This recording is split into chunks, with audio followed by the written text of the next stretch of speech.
And we are good to go. All right, thanks, John. Hi, everyone. Welcome to the Campbell Union High School District meeting. It is 5:01 p.m. Can we please have a roll call? There we go. Yes. Trustee Gallagher. Here.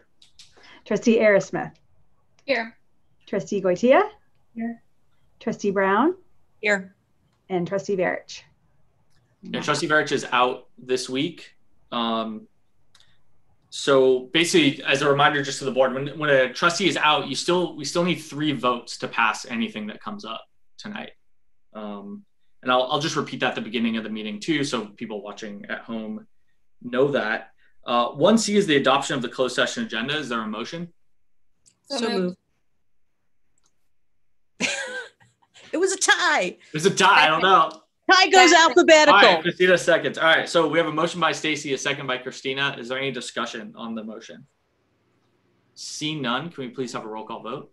Sure. Trustee Gallagher. Aye. Trustee Aerosmith. Aye. Trustee Goitia. Aye. Trustee Brown. Aye. All right, passes 4-0. I'll now check to see if there are any public comments on our closed session items.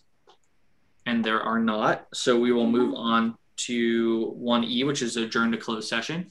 The board expects to be back right at 6 p.m. And board, you should have the link in your calendar for our closed session. Did you disclose the items? Did I miss it?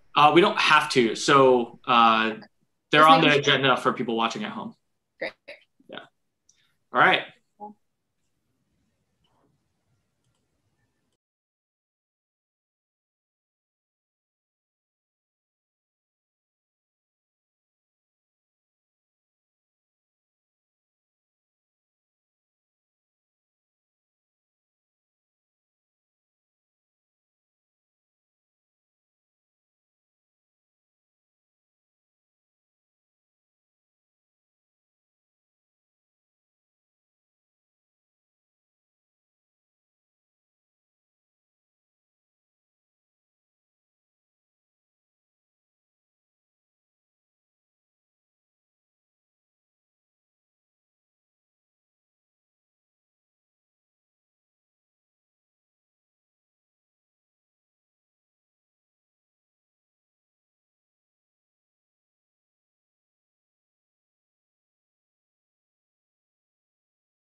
Riley, that's just plain scary.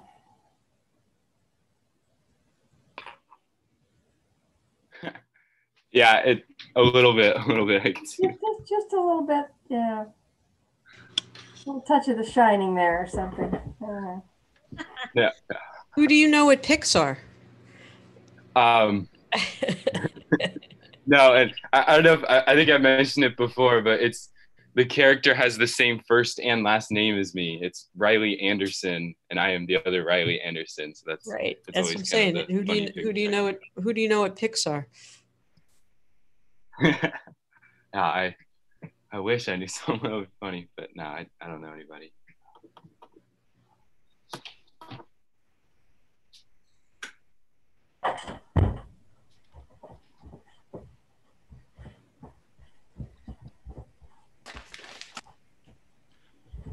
All right. Welcome back, everyone. It is 6 p.m. We're returning from closed session where we did not take any action. This is obvious, but this meeting is being live streamed on the internet. Your likeness may show up if you call in. And we're going to start off with the Pledge of Allegiance. Would anyone like to lead us in tonight's Pledge of Allegiance? See none, please mute, and I will lead us in our Pledge of Allegiance.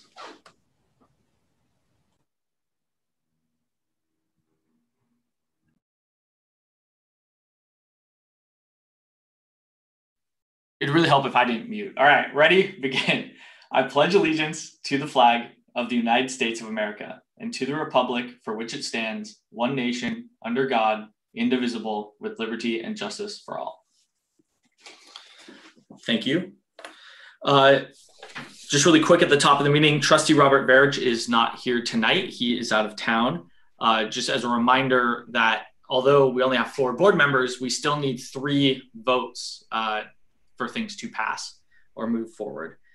Superintendent Bravo is out on vacation this week, and Chief of Strategy and Human Capital Meredith Hudson is serving tonight as his alternate. 3C is the adoption of tonight's agenda. Is there a motion? So moved. A motion by Stacy. Do we have a second? Second. Second by Christina. Is there any discussion?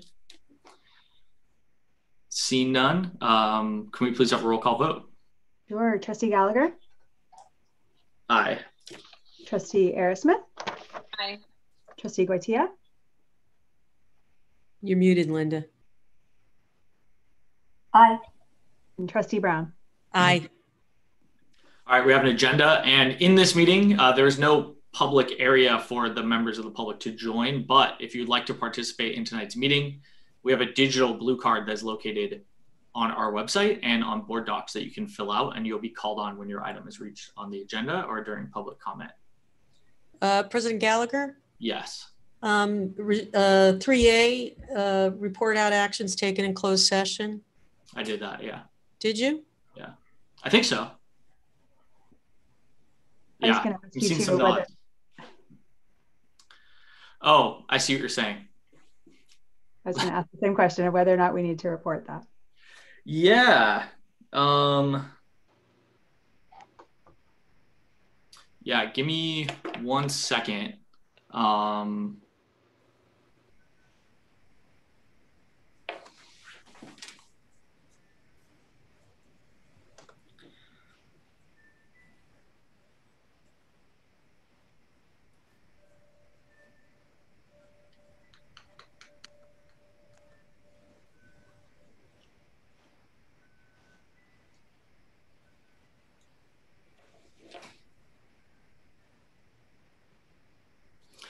So I do have to report something out because we did take action, but I do not have the sheet that has the thing I legally need to say. So if everyone could please just be patient, I apologize. I will get that and I'll come back and report.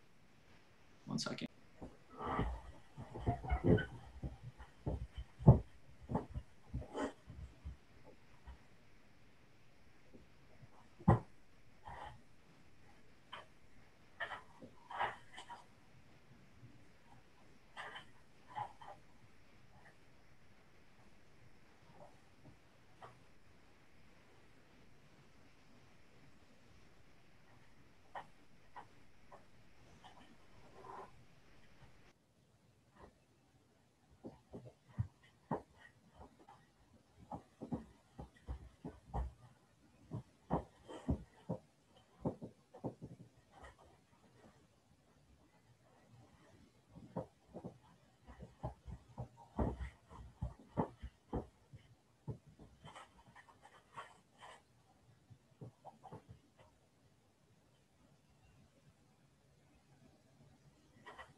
All right, everyone. Thank you so much for your patience, and thank you for the reminder, which I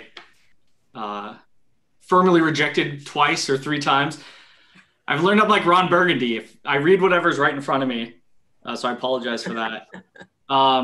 So in closed session tonight, the board approved the proposed settlement agreement in case 0924200201 with a 4-0 vote.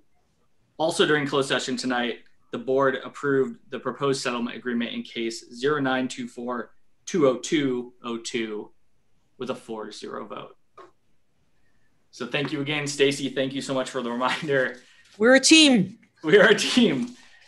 We're getting through it. Okay.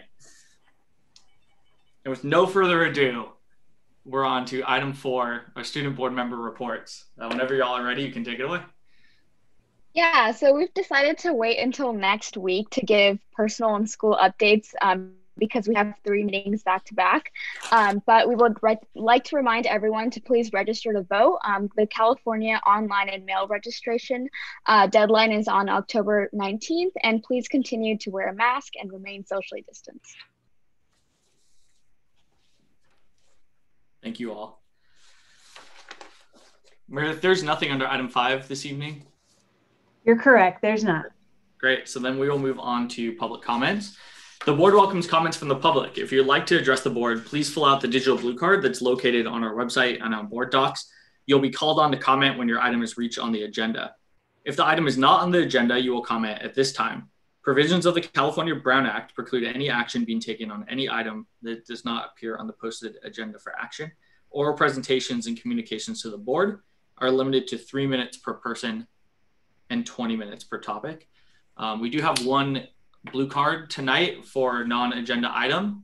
So John, if you could get Scott on the phone. And this is Scott Weir to speak on special education support.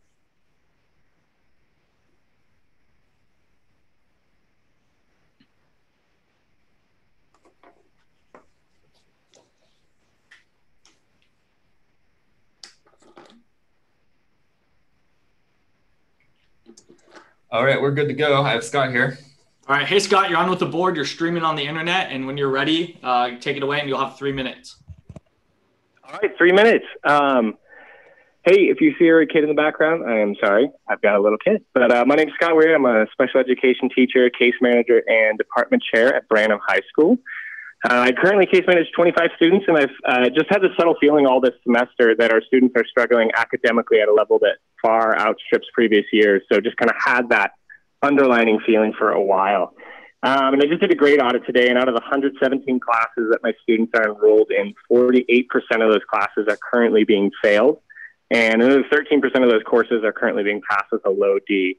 And so just having that feeling went further into data zone and looked at all of Branham, and these numbers just came even more concerning to me. And at this point, I was looking last fall, there was 98 students with Ds and Fs, and these are just students with disabilities. And now there's 155, which is a 50% increase in number of students. And then at this point last fall, there were 108 F marks for students with disabilities at Branham, and currently there are 346. I adjusted that for population growth as well, and it's still over a 250% increase. So my confirmations were confirmed that our students are failing at levels that far outstrip previous years. So thinking from a special ed standpoint, normal logic kind of follows that when a student is failing, even a single course, or they're not progressing towards their IEP goals, that it would be an indication that the IEP is not appropriately calculated to provide FAPE. So then the case manager would initiate an IEP to identify new skill deficits and obstacles, and then we'd rewrite the IEP. And but I just don't think it's necessarily a failure of the IEP in this case. And if it was, I would be required to hold over 20 amendment IEPs in the next 2 weeks alongside 10 other annuals and triennials. And aside from just being a ridiculous number of meetings that require an intensive amount of data gathering, I'm just unconvinced that the meetings themselves would deliver the efficacy we normally see in these IEP meetings. I'm just honestly unconvinced that working the insane and unhealthy hours to hold all these amendments would even be beneficial, simply because I don't think we properly have the supports necessary for our students at our site and district level. And I don't think even if we did have these available that we could properly implement them just due to current teacher bandwidth and staffing. So I do believe that, yeah, what's the answer, that going back to school would be really helpful, of course. But I think that we have the responsibility to support our students back in August when we started. And I think we have the responsibility to support them now before we even go back. So that's my comment. I'm worried about support. I don't think we're doing it right, but I don't know what the answer is. Thank you, Scott. And if easily available and not a lot of work, if you could pass some of those stats along to the board, either to my email and I can distribute it, or to all of us, that would be great. Thank you. All right, and that is our only blue card for non-agendized items. So we're going to move on to item 7, which is comments from associations. I do not believe that anyone from SEIU or CSEA is going to speak tonight, but we do have Ben Bethune from the Campbell High School Teachers Association.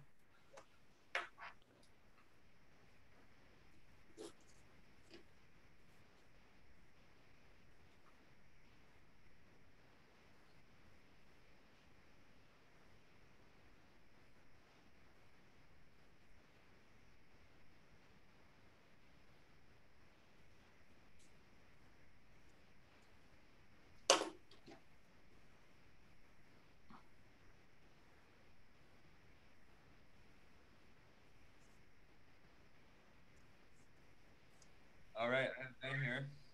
All right, hey Ben, you're on the board. Take it away. We'd like to express our thanks to Trustee Aerosmith for sponsoring resolution number 2409-2420 in support of Prop 15, Schools and Communities First. This is an opportunity to ensure that large corporations are acting as good corporate citizens and paying their fair share of taxes. It will continue to protect homeowners, small business owners, and land that is used for agriculture.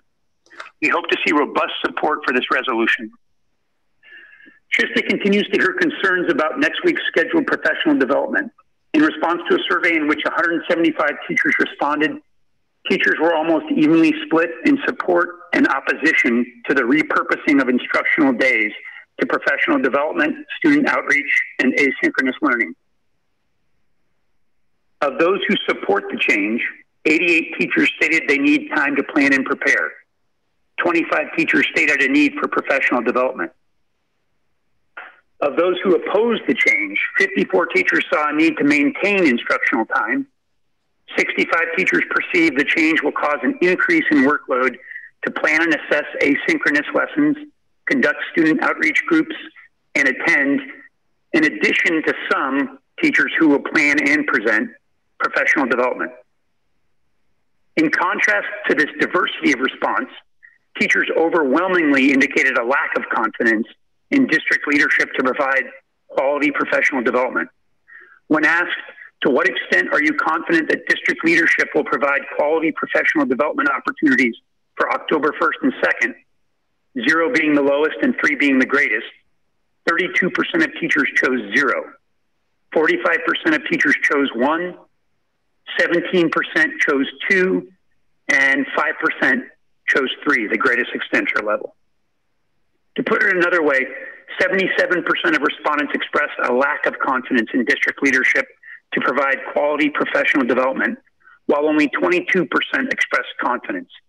We believe these are important metrics and urge the board to look into this more thoroughly. The greatest interest in PD for those days was for completing the mandatory training, popularly known as Keenan training. By the way, if you were not aware, this training has grown in required hours in the past 3 years, and time to complete the training has not been provided equitably across schools in the district. At most sites, teachers have been provided no time within their workday to complete the required training. The second and third greatest interest shown was for professional development in Canvas and for various tech platforms. Thanks very much. Thank you, Ben. All right, so that's going to take us to item 8, our superintendent's report. Meredith. Thank you, trustees. I'm just stepping in for Dr. Bravo, so I just wanted to also touch on the professional learning days next week, just to remind you all and the community that next week is a slightly unusual schedule. Monday, the 28th is a no school day. That was by negotiation through the academic calendar for this year. And then October 1st and 2nd for students really will follow more like a Wednesday schedule for students. And again, that time is set aside for professional learning. It is really a sort of teacher-driven, or intended to be a sort of teacher-driven, self-driven type of use of time, with a combination of asynchronous learning activities, some synchronous live or support opportunities, and planning individuals and team planning and collaboration time. So a framework was provided to staff, but a pretty broad framework around sort of the breakdown of those three big categories, with instructional technology and Canvas being a big emphasis there, as you've heard from teachers. So that's next week. And then we've touched on, or you've heard, I just want to remind the community too, that we are in negotiations still around the teacher evaluation process. And so we've had some good negotiation sessions. We'll have the teams back together again next week and have hopefully exchange proposals even in the meantime.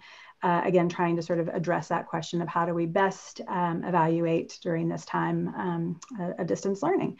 And that's really it for the superintendent update for today. All right, thank you, Meredith. Item 9 is our informational items, and we have our new addition, Metro Ed and Silicon Valley Career Technical Education. Madam President, take it away.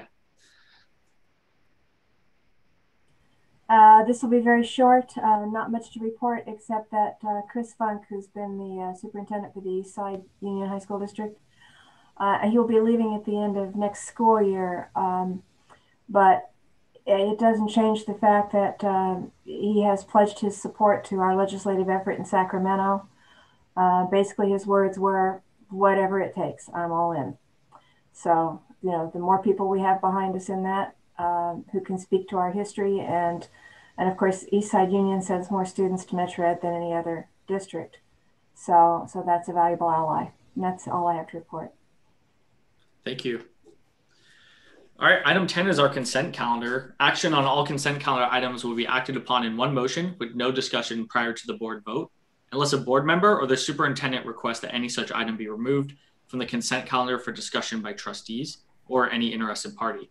Each consent item approved by the board shall be deemed to have been considered in full and adopted as recommended. Does anyone want to pull anything from tonight's consent calendar? Does anyone want to make a motion? Move to approve the consent calendar in full. Second. All right, so Christina made a motion, Linda second. Is there any discussion before we vote? All right, seeing none, can we please have a roll call? Trustee Gallagher? Aye. Trustee Ayersmith? Aye. Trustee Goitia? Aye. Trustee Brown? Aye. All right, with a 4-0 vote, the consent calendar is passed. That takes us all the way down to item 16A, which is consideration of action regarding district response to COVID-19. I'm just going to share with you all just a very brief couple of points, and really the bulk of this topic you'll see in just a little while with the learning continuity and attendance plan. So I just wanted to share with you all in the community again, though, or reinforce, I think, what Dr. Bravo shared with us last week. Our county has now reached the point of being in the red tier for long enough that schools may begin to reopen. We are continuing to stay the course with distance learning and focus on really continuing to build that robust distance learning model for this semester. And that is, again, in agreement with our labor partners. And again, we'll continue to slowly proceed with those opportunities for students and in-person, voluntary, optional strategies for this semester. So again, it's just a reminder to you all in the community that while the county has reached a great place, we'll continue to stay the course right now. And then for the rest of this item, we'll hold until Ms. Orlick shares with us the learning continuity and attendance plan. All right, is there any discussion? Great.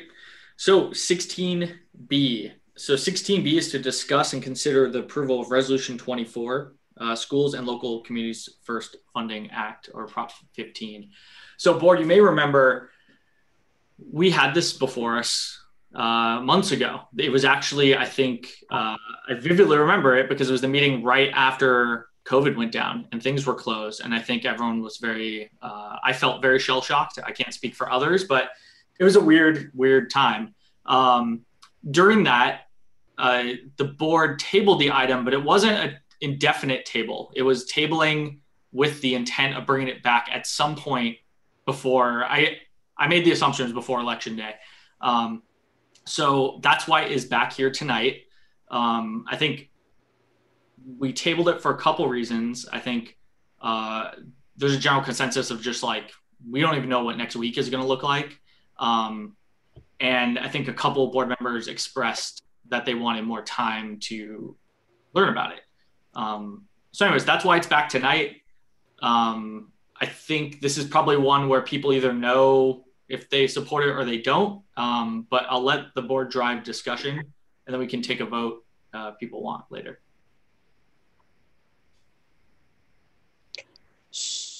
Well, this is a hard one for me because I've gone back and forth on this one. I was skeptical to start with, felt like I didn't know enough. Then I came to the point where I thought, well, okay, we've got to do something to put some money in our coffers for school funding. Wait, really quick. I think, Michelle, do we have a comment on this? Yeah, sorry, there is a comment. I just saw it. Oh, sorry. So let's, I apologize for not seeing that, but we do have a comment, public comment.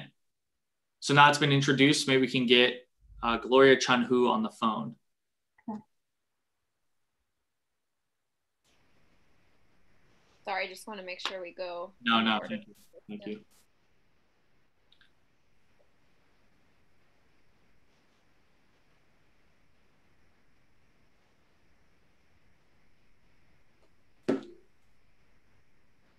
All right, I have Gloria here. All right, hey Gloria, you're on with the board and you're streaming. You have 3 minutes, and whenever you're ready, take it away. Oh, I won't need 3 minutes. I am in support of the resolution before you, and I am in support of Prop 15, Schools and Communities First. This is an important resolution, and it's an important vote on the November 2020 election that will restore anywhere from $8 to $12 billion that will go towards schools, local communities, and local governments. And it's so critical. It is a systemic structural change in our property tax system. It protects residential as well as some protections for small businesses. But it's very important. As you all know, Prop 13 really decimated funding at the local level and for schools. This will at least restore it in terms of commercial and large businesses paying their fair share. So I just hope that the board will support this resolution. Thank you very much. And I am both a resident and I don't have any children in school. I'm in your district. Thank you so much. Great. Thank you, Gloria. And Linda, I apologize for that. That's right. But yeah, starting to say that it felt for a long time like I just couldn't get a handle on exactly what the proposition would do. And then I decided to support it, and then I got more information, started digging a little deeper. I think that the trouble for me is that if I had a 3-sentence summary of this, I would think that is fantastic. That sounds absolutely great. Absolutely, we have to do that. And certainly, there's nobody who's more all about trying to fund schools and fund our teachers' salaries better than I am. I knocked on 450 doors to try to pass that parcel tax because I wanted to be able to see us put more money on the salary schedule. So, this is critically important to me. My difficulty with it is that when you really dig into it, I'm skeptical that this proposition can deliver as promised. It's riddled with ambiguities. Even a non-legal mind, I think, would see that. There are opportunities for loopholes, interpretations, all kinds of confusion, all kinds of ways for people to attempt to avoid reassessment. There are going to be many businesses that will litigate the assessment. And the money goes into the general fund to be allocated as the legislature decides, and not just as the legislature decides. Let me read you a statement from Assessor Larry Stone. The measure is so ambiguous that critical decisions are left to the legislature, the Board of Equalization, the courts, to the 58 assessors, and local assessment appeals boards to fight over who has the ultimate authority. So I have concerns that this isn't going to just create more expense to implement, take much longer to implement than we think, and may not direct the money to schools as stated. That said, those are my reservations, and they're serious reservations. I also know that this is something that SHSTA has worked very hard for and is very important to SHSTA. And for that reason alone, I'm going to vote in support of the resolution tonight. But I just wanted to put my reservations out there. That yes, in deference to the efforts that SHSTA has put in, I will support it. So I concur with Linda, and one of the reasons why I think I might have asked to table it back in March is because it came before us, I think a week before Larry Stone was actually going to speak at the Santa Clara County School Boards Association.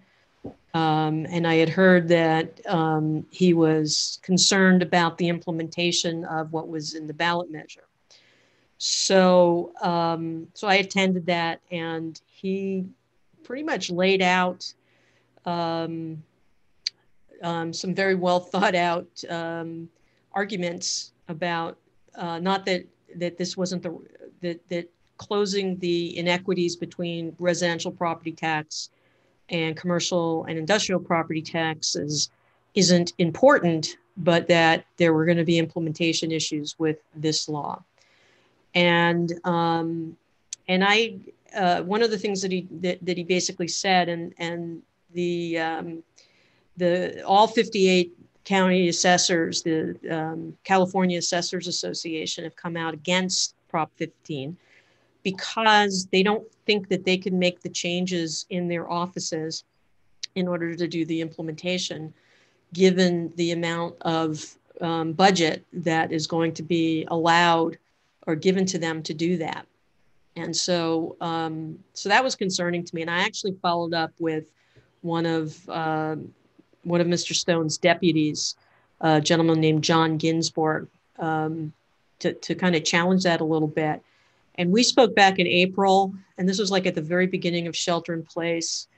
And one of the things that he told me was that, you know, they were trying desperately to get the property rolls closed for the current fiscal year, the 2019-2020 fiscal year, which was really important because that is how we will know for our budgeting purposes what our revenues are going to, the stability and what our revenues are going to be. And he was telling me that they couldn't even support work from home for the people in their office that are doing that at that point in time. So I believe them when they say this is going to be a very challenging thing to implement.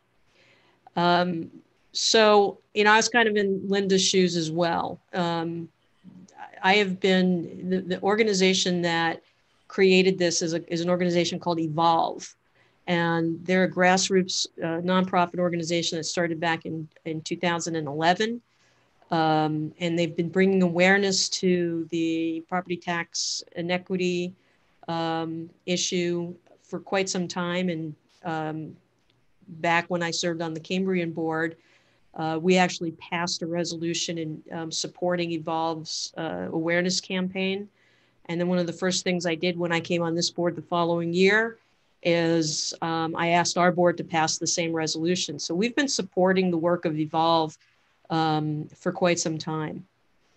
The other piece of my personal reservations around the implementation is that Mr. Stone shared with us was that right now, through a lot of hard work over the years, the ability to know what our property taxes are going to be is a pretty stable process right now. And as you remember, when we've been discussing some of our budget information in previous meetings, you've been seeing our Director of Fiscal Services be able to tell us that we're able to get our unaudited actuals to within a pretty high level of accuracy to what we're budgeting. And a lot of that is because of the work that the assessor's office does in order to provide that stability and that property tax revenue to us. And so the other thing that this this proposition does is it starts adding a lot of uncertainty to it. And that's going to be something that could impact us down the line as well. Now, I just mentioned this again because I think that there's a lot of very high expectations for this ballot measure to bring in a lot of money for schools and communities first. And, you know, like I said, been supporting this since the early days of even this organization. So I'm just really trying to share the information with Linda. While this isn't the best solution, maybe not the best solution to closing the equity gap in property taxation, it's what's in front of us. It's something that CHSD has worked very hard on to get qualified for the budget or for the ballot. And it's something that means a lot to them. So for the same reason as Linda, I am going to support this resolution to be an authentic partner to CHSD. And in terms of expectations, though, we need to prepare ourselves if this passes, because the issues are cost and time for the assessor's office. It takes, according to Mr. Stone, it takes the assessor, it takes 5 years to train an entry-level appraiser to assess CNI properties. The measure allows 18 months. And that's probably not going to be possible. And so confronted with that information, the authors said, oh, well, you only have to start reassessing in the first 18 months. So it could take years for any expectations of revenue to be realized from this. And I think everybody has to kind of brace for that. And the interesting thing is there is an alternative. Simply change the tax rate for all CNI properties. Done, you know? So, but yes, I'm a yes. Okay. And I'm sorry, one last thing I wanted to point out was that earlier this week, there were two Santa Clara County School Board Association meetings this week to discuss the ballot measures. And so we had somebody from the League of Women Voters come in and also point us to where the legislative analyst office evaluation of Prop 15 was and things like that. And to me, those are really important, credible sources to cite in terms of what the potential pros and cons are of the ballot measure. But when we look at the politics of this, our professional association, CSBA, has chosen not to take a position on Prop 15. They've chosen to be neutral. And our local association, Santa Clara County School Boards Association, has also decided not to take a position on Prop 15. They are going to stay neutral. And so the feeling was that it was important for each individual school district to basically pass their own resolutions in support of Prop 15. So in Santa Clara Unified basically said that they passed a resolution in support of, because sometimes you just have to do things for the greater good. And this would definitely be one of those times where we would be supporting something for the greater good. Christina, go ahead. So you come off mute. So I was supportive in the first place. I'm still supportive now. I won't add a lot except that, you know, I think there's a lot missing here. This is not the thing. I read somewhere once something about, you know, policies and politics in general being less like getting to a destination, but more like getting on a train moving towards a destination. And I feel like this moves us closer than where we are now, while it doesn't get us to where we need to be ultimately. I will support it for now because it gets us closer to where we need to be than where we are. Yeah, and I'm going to support. I think it's the right thing to do for kids in California. I think our funding system is broken and it is rigged to protect people at the tippy top in lots of ways. I think this helps get us closer, like Christina said, to something that actually has the best interest of real people at heart. I think there's also enough protections in it that protect small businesses and some of the like fear tactics you hear on the commercials and things about how the sky is going to fall down. I think if you actually dig into it, that's not true. I think, assessors will learn to assess, if it does pass, and if they can't, we'll find new people who can. But the one note I have is this actually doesn't really help our district that much. It doesn't help Campbell Union High School District or basic aid districts really that much. It helps the kids of California, but it is purposely written in a way that it does not give us the lion's share of the money that comes in from this. So I think we only get like $800,000 or something, whereas other districts might get a lot more. So some of that expectations management is important, because even if this does pass, it's not going to be a huge game changer for our budget, unfortunately, but that's the way they wrote it. If it doesn't pass, I know there's a group that's already looking at 2022 for another one that's different and not tied to property values. So we'll see where it goes. I think this was pulling at 51% a week ago before they spend $100 million on each side, just bashing each other. So we'll see where it goes. I'm going to move to approve. Second. All right. So we have a second by Christina, motion by me. Is there any more discussion?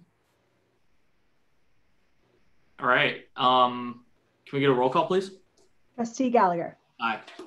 Trustee Airspeth. Aye. Trustee Goitia. Aye. Trustee Brown. Aye. All right. Passes 4-0. And if when we communicate this out, if we can just include that it was a 4-0, I think that would probably be appreciated. 16C is a second reading of board policies. So take it away. Thank you. Trustees, this is a second reading. I just want to remind you of a couple of things. We had sort of two batches of policies recently, and so this is the second reading of the second batch of policy updates. I believe we had no changes at the last board meeting. I do just want to remind you, though, that of the first batch, we still have one policy that we are still working with legal on making adjustments to, that was around the assignment process. So that's still coming. But again, this is just the second batch. Does anyone want to pull one of these for discussion? All right, I'll move to approve. Second. All right, motion by me. I'll move to Stacy. Is there any discussion? Seeing none, can we have a roll call, please? Trustee Gallagher. Aye. Trustee Airspeth. Aye. Trustee Goitia. Aye. Trustee Brown. Aye. All right, passes 4-0. 17A is adopt resolution 23, which is short-term staff permit for Russell Matos. And I will introduce this one. It is that exactly. We bring particular credential items to you all when we are needing to a short-term permit or other types of sort of pre-intern credentials. Mr. Matos has been a teacher off and on for a while with this district for a little while, and I request that you all approve the short-term permit for him and his special education credential. Move to approve. Second. All right, motion by Stacy, second by Christina. Discussion. Can we get a roll call, please? Trustee Gallagher. Aye. Aerosmith. Aye. Goitia. Aye. And Brown. Aye. All right, passes 4-0. 19A is the final adoption of our learning continuity and attendance plan, aka LCAP. That's right. This is the plan that replaces the LCAP, or the local control and accountability plan, for this school year. And we held a public hearing last week. And the purpose of tonight's meeting really is to be able to bring it to you all for approval. And without further ado, I'll let Jennifer Orlick take it away.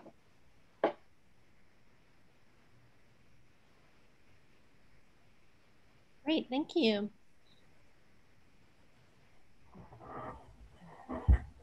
So tonight, the purpose of this is simply to review some of the final steps in getting the learning continuity attendance plan ready. There we go. And so one new development was that the governor signed Senate Bill 820, and that extends the deadline for one of the components of the learning loss mitigation funds, which we had looped into a more simplified version of this graphic last time. And so basically we have now even another sort of spoke on this wheel that is involved in our COVID-19 mitigation response. And so the top is that federal spending, which is still the same plan, same amount. The timeline is off in the future. We can spend that by September 2022. And then the yellow parts comprise these state funds, which again are referred to collectively as the learning loss mitigation funds. And so we have the governor's emergency education relief fund, which also is on that September 2022 timeline. Then we have the coronavirus relief fund, CRF, which still has this December 2020 deadline. And previously we had kind of grouped Prop 98 funds into that as well. But the signing of Senate Bill 820 put that on its own separate timeline. And so we do have a slight extension on that, and we can spend those funds until June 2021. It does comprise just a sort of a fraction of the 4.2 million. The majority of those 4.2 million are the coronavirus relief funds. And so we are still presenting a plan that includes SB 98 and the coronavirus relief funds together as part of $4.2 million that we plan to spend by December. The flexibility with SB 820 allows us to be, to have a little bit of breathing room around getting all the contracts signed and paid by December. But we still plan to spend those funds as laid out in the plan.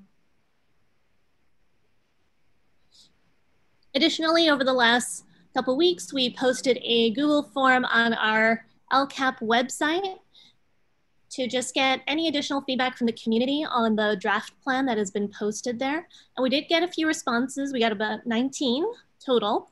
And so Sarah Foy looked at those and helped to kind of summarize what some of those thoughts were about.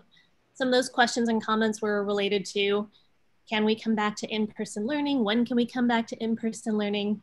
Some were related to advocating for supports for students with IEPs and our English learners. And then there were some comments related to the homework and the amount of homework that students have. And we allowed folks to leave their email, and I followed up with all of those individuals who did have specific questions. And in some cases, we were just sort of able to answer their questions directly. In some cases, they were just giving us their feedback. And here are some statements that were pulled out from that Google form. So the first one was, for example, prioritize school opening for in-person instruction as soon as permitted by the state and county. The second one, please think creatively about outdoor classrooms with live instruction as an alternative to online instruction. This would be so much healthier than keeping kids on computers all day long. It's not good for them. Even kids who normally enjoy school are discouraged and anxious. And the third one is, how can we best support students in busy/distracting households? How can we best support EL and SPED, so English learners and special students in special education classes, and other marginalized students with their academics? And so in that case, that's an example where I did follow up with that person because they asked a very direct question.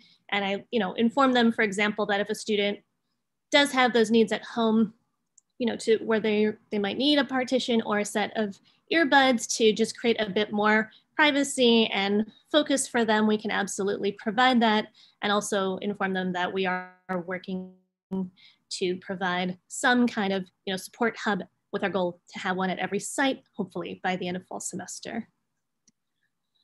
We initially did a feedback survey with our committee, and we're happy to report that of the 23 who responded to our committee survey, our average was 4.0 out of 5 on what was your level of satisfaction with the proposed uses of the learning loss mitigation funds. So we presented a similar presentation to what we showed you last time in our final committee meeting, and then we gave them about a week to complete that satisfaction survey. So after tonight, what we will do is post the learning continuity and attendance plan in English, and it's currently being translated into Spanish prominently on our website and posted there. We'll send the final version to the County Office of Education. We've already sent the draft to them for some feedback, and there are just a few areas where they asked for details, for example, around our attendance procedures, and so I just pasted some of that language in, and a couple of other places. There have been no substantive changes, really just clarifying and adding a few additional details for their review. And then after the learning continuity and attendance plan, we have the sort of next milestone around accountability and community transparency for these funds, which is the budget overview for parents. And so in the most recent learning local control and accountability plan, this was a new page that was added to the front of that plan, which kind of gave a summary view of all of the funds and expenditures that were described. And so the state is asking us to do something similar, but regarding our use of learning loss mitigation funds. And so we will bring that to you in a couple months as well. And that is the end of this update. Any questions? To make a comment about teaching outdoors. Yeah. This is something I've done at various times for various reasons. Before I tell you the negatives, I will say that in the Scandinavian countries, they do this. They're very, very big on being outdoors, period.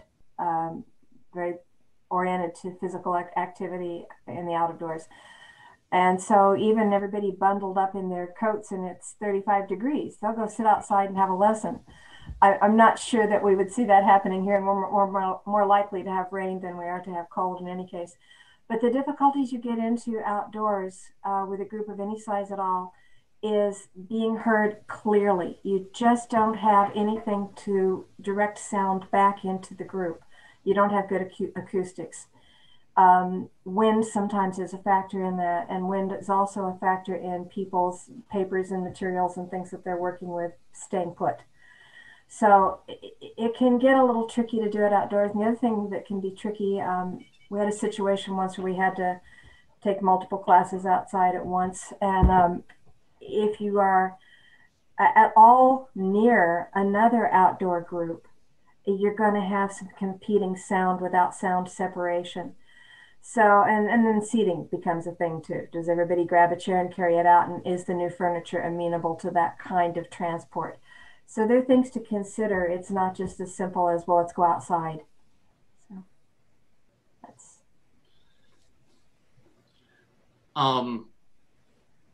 Thank you, Linda. I think I taught some classes outside too, and I know I agree. It can be logistically interesting.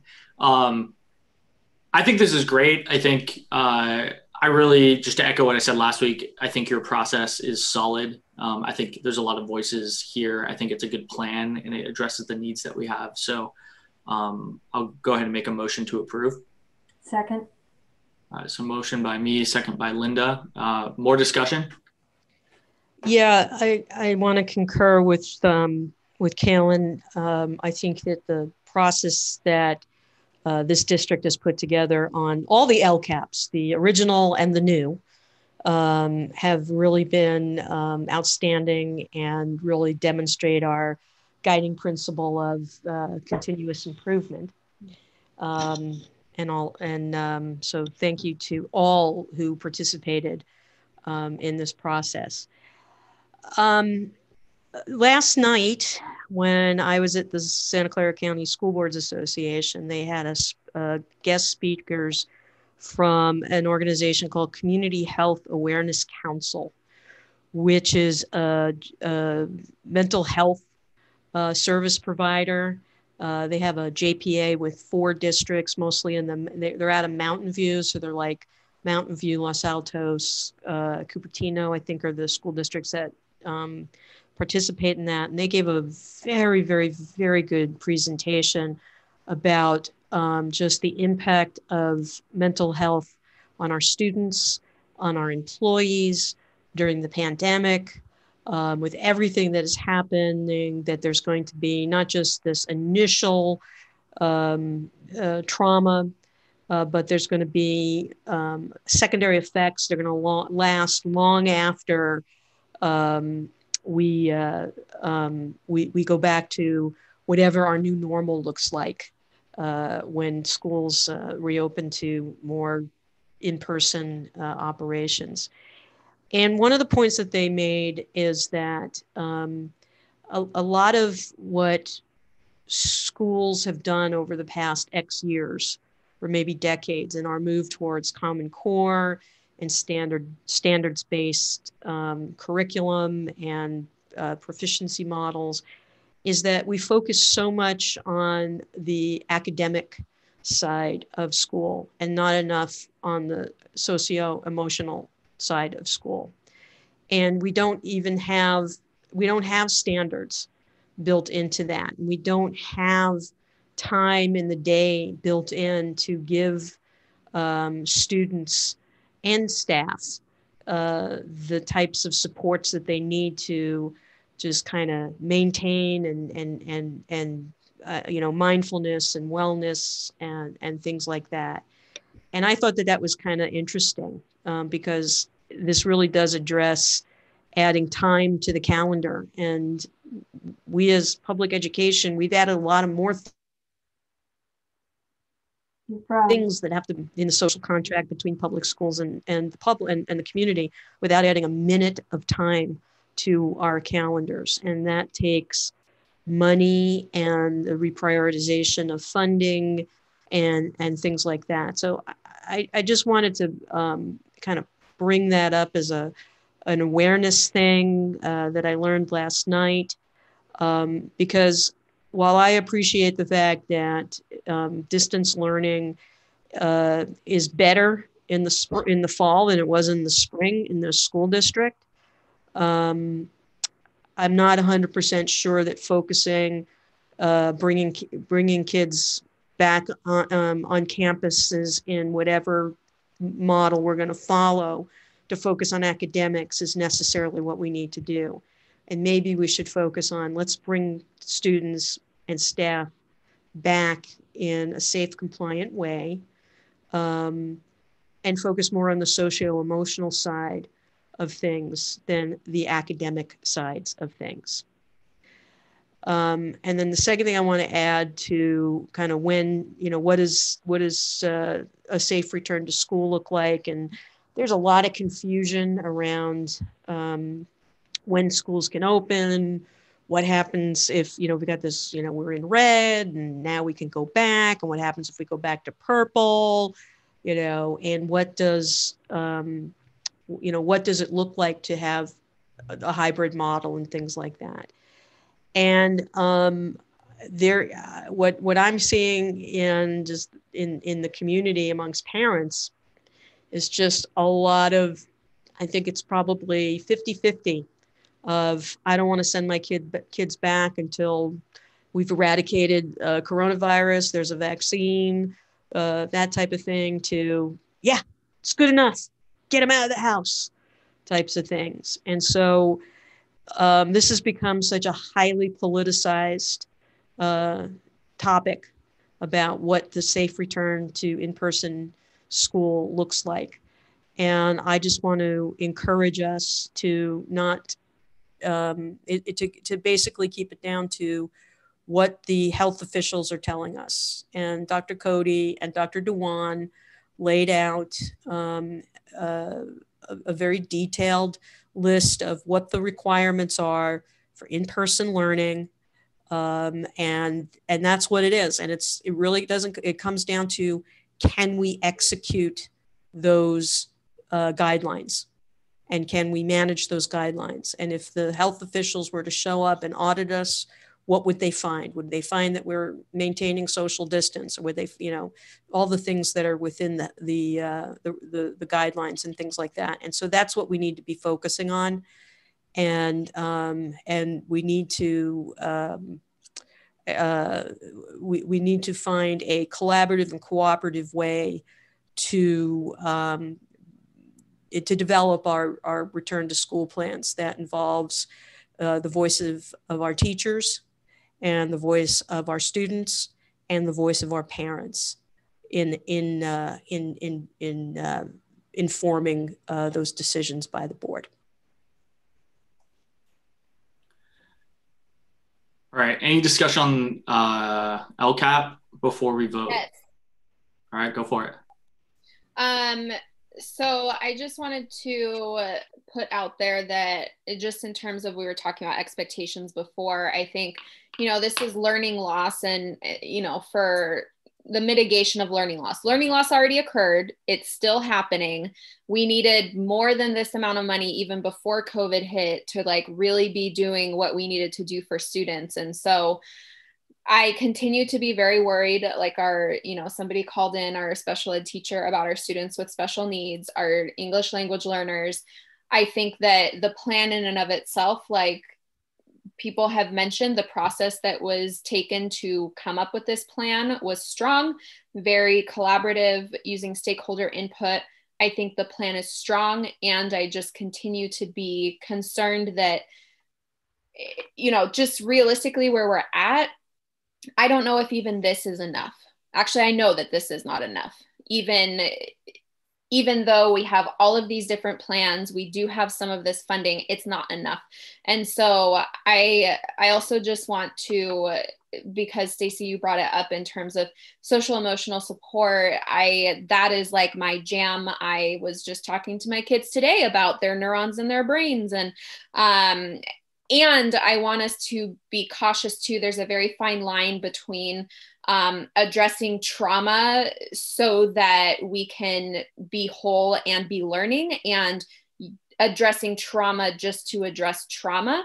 And so there's a very fine line between holding the normalcy of learning and, high expectations, especially when we compare a lot of our schools that are in wealthier neighborhoods and wealthier families, more resourced, that have a lot of those resources to be able to return to school a lot earlier. I just want us to keep that in mind as we are making these decisions moving forward. That's all I had. Well said. All right. So we do have a motion and a second. Is there any more discussion? Stacey, I think you're speaking, but we can't hear you. Yeah, sorry. Kiki, you make a really good point about,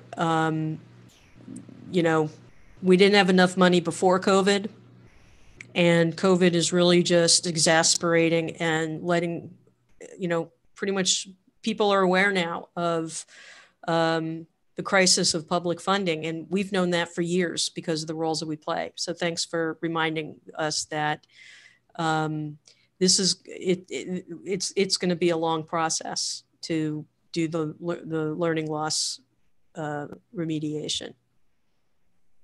But we've got a good start. I agree. All right. Anything else? All right, let's do a vote. Can we get a roll call? Sure. Trustee Gallagher. Aye. Trustee Airsmith. Aye. Trustee Gortia. Aye. Trustee Brown. Aye. All right, passes 4-0. Item 20 is approved contract with Overa Construction for the Del Mar High School Administration and Library Replacement Project. Good evening, board. This is Eric Wassinger, Executive Director of Facilities.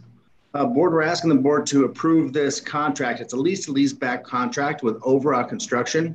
They've been working on this project for about a year now. You may recall back in May of 2019, we had their preliminary contract go to the board. They've been working on this with our architect and our staff.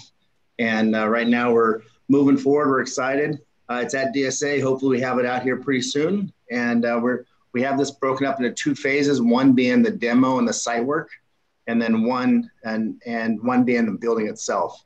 And so this is the lease to lease back contract for Overall for the complete construction. Right now it is a little bit over contract, a little bit over budget.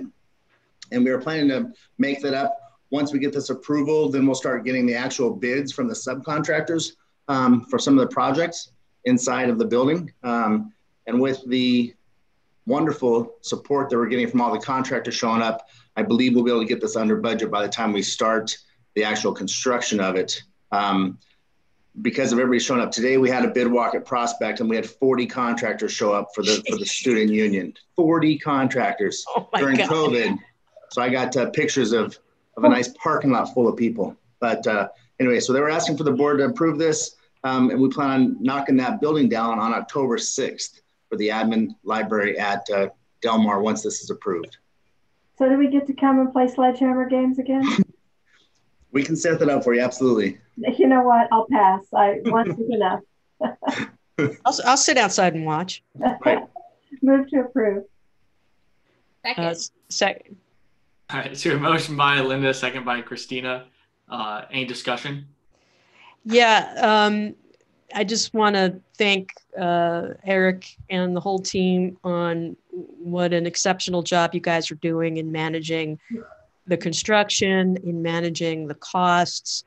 I attended the facilities advisory meeting last week where they kind of present all this information to representatives from all the school sites, and all of the associations and principals are there and all that kind of good stuff.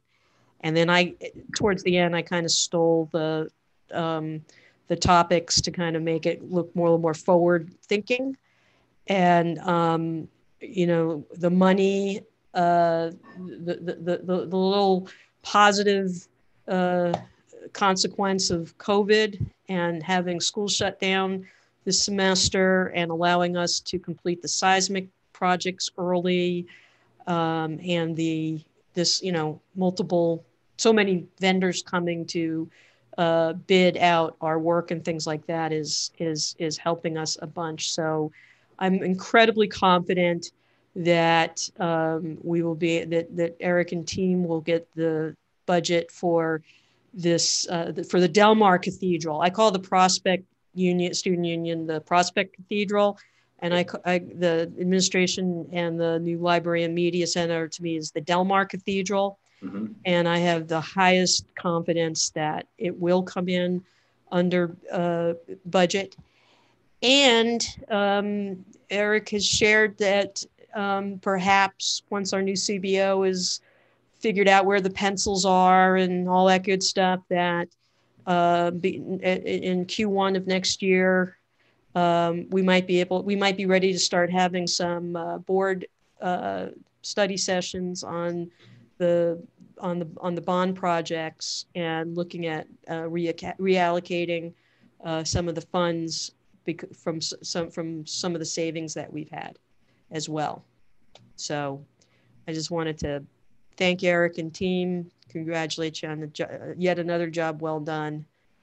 Great, thank you.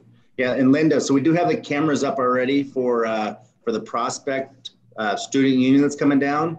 And we also have the camera for the Del Mar admin that's coming down. So those cameras will be going live on our website soon. Right now, you just see a big rooftop, but once the demo starts, you'll see it go down all the way to the ground and then starting from the bottom up again. So those are set, of course, for our community and for everybody to watch from home. That's exciting. Although I don't know, Eric, that you want to build a Del Mar Cathedral, because I think those supports go 35 feet into the ground, and I believe you've had enough of that. All right, is there a motion to approve? We already did that, I think. Did we really? You do have one. Did. Well, are you all ready to vote? Yeah. All right. Can we get a roll call? Trustee Gallagher. Aye. Trustee Ayersmith. Aye. Trustee Goitia. Aye. Trustee Brown. Aye. All right, passes 4-0. 21A is board comments. Christina. Comment. Cool. All right, Linda. Or Stacy? I think. Who's next? Go ahead, Linda. Well, I think that the times we're living in make a lot of us feel kind of folded, spinded, and mutilated, and lit on fire, and compressed and squashed and strung out. So, I just wanted to say that I I have this little saying that I cling to. People say, "This is too good to last." Well, how come we never say this is too bad to last? So I'm just sort of clinging to some of the stuff that we're living through right now is just plain too bad to last. That's my mantra when I get up in the morning. So just wanted to share that. All right, Stacy, sorry to leap over you. No worries. When I was a little kid going to elementary school in Englishtown, New Jersey, women were not allowed to have credit cards in their own name. And I remember one day the mail came and there was this Bamberger's bill made out to Mrs. Howard Katz. I thought that was hysterical that they were calling my father Mrs. It never dawned on me that my mother had a credit card and it couldn't be in her name. It really had to be, and she was identified as Mrs. Howard Katz and not by herself. When I was in elementary school in 1972, when I was in third grade, girls were not allowed to wear pants to school. We had to wear dresses. And they kept, 15 years after Brown versus the Board of Education, they found a way to segregate Black students and white students in my school. And they kept girls and boys separated in common spaces. We used to have to line up in to go to the cafeteria for lunch, and the girls would line up on one side of the room and the boys would line up on the other side of the room, and the girls would sit on one side of the table and the boys would sit on the other side of the table. But in my class, there were a few more girls than boys, so the girls kind of filled in a little bit on the boys' side of the table, and there was one girl who would sit next to one boy. And I always wanted to sit next to my friend Peter Q at lunch because we both loved dinosaurs. And he had this great collection of dinosaurs that he used to bring in his lunchbox, and we'd want to play dinosaurs together. So Peter and I had this elaborate scheme that when it was time to go to line up for lunch, he would rush to the front of the boys' line and I would meander to the back of the girls' line so that we would seamlessly he would be the front of the boys' line, I would be the end of the girls' line, and then when we sat, we would be the seam. And after a couple of weeks of this, some other girls kind of caught on and we would start fighting over who got to be last. And some of the boys were fighting over who got to be first. And so my teacher basically said, all right, knock it off. If you want to sit next to a boy or a girl at lunch, just go get in line and stand with them and stand next to them in line. And so I walked over and stood next to Peter, and she was amazed. And she thought that there would be like some sort of, the sky would fall or something like that to have a girl in the boys' line to go sit next to the boys in the cafeteria. And that didn't happen. And then the next day, more girls went into the boys' line. And finally, the teacher just basically said, okay, line up boy, girl, boy, girl. And we no longer had to worry about, and then eventually it just became go line up how you want to be seated in the cafeteria. And it never dawned on me that that was a big deal. And it never bothered me that, people might look and go, what is that little girl doing in the line with the boys? And then the following year when I was in fourth grade, we were supposed to move, but our move got delayed. So I ended up having to go to school in fourth grade for 3 weeks. And I was really upset about it. So I just stopped wearing dresses to school. And I showed up not wearing a dress, and my teacher didn't want to let me in the classroom. And she said, why are you wearing pants? And I said, well, we're moving and all my clothes are packed. Always quick-witted, even back then. And she said, okay. And so I started wearing pants to school for like 3 weeks until I moved to my new school. And slowly but surely, other little girls during that time probably went home and they said, Stacy's wearing pants. Why can't I wear pants? And more girls started showing up wearing pants and not dresses. And I bring up these recollections because the reason why we have so much of the equity today that we have for women, for LGBTQ, is because of the work of Ruth Bader Ginsburg. And so I just wanted to honor her and we have to keep fighting. We have to keep her fight going. That's beautifully said, Stacy. Thank you. And I'll skip my report. Our final item is item 22, which is future planning. Does anyone have anything to talk about under future planning? Just wanted to keep a very brief update.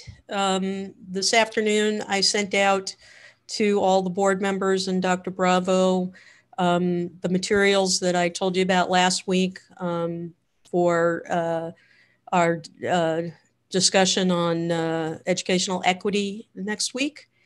And Linda and I are putting the final touches on the resolution that we'd like to introduce at the October 1st meeting. And I will send that over to Michelle and you, Callan, tomorrow morning. Awesome, thank you. Anything else? All right, seeing none, is there a motion to adjourn? So moved. Second. All right, so a motion by Linda, a second by Christina. Any discussion? Seeing none, could we please have a roll call? Sure. Trustee Gallagher. Aye. Trustee Aerosmith. Aye. Trustee Goitia. Aye. Trustee Brown. Aye. All right, passes 4-0. Thank you, everyone. Quick meeting. See y'all next Thursday. That's right.